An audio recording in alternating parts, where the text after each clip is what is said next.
Тут нужна очень физическая сила. Нужно прикладывать физическую силу, очень тяжело. Хотя смотришь, кажется, что очень просто все.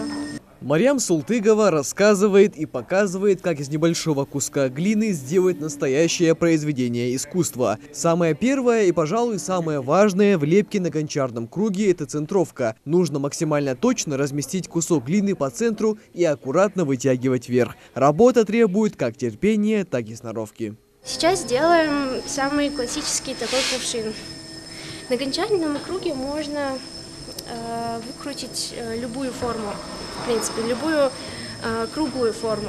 То есть, понятное дело, что ничего квадратного на нем не получится, но можно делать кружки, тарелки, то есть какие-то вазы, кувшины, заготовки для декоративных кукол даже можно.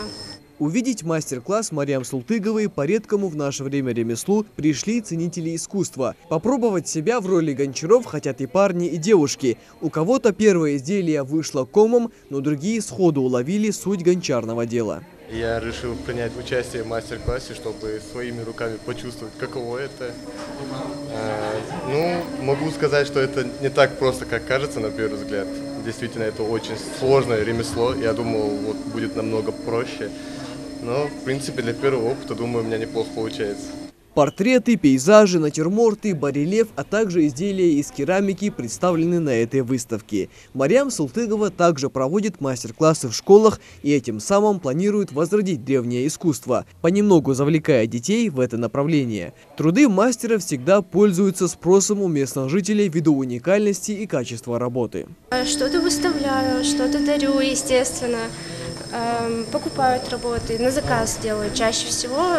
Вот и картины, и керамика идет на заказ.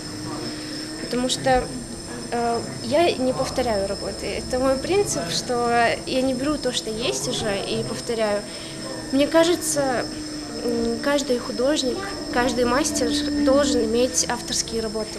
Ее путь в искусство начался с 11 лет, когда Марьям записалась в художественную школу. Окончив ее, девушка решила поступить на факультет художественной керамики. Затем дипломированный мастер оборудовала у себя дома мастерскую и с тех пор ни дня не проводит без работы на гончарном круге или в написании картин. Меня часто спрашивают, например, люди, которые знают, что я занимаюсь керамикой, что я занимаюсь лепкой, они у меня спрашивают, умею ли я рисовать.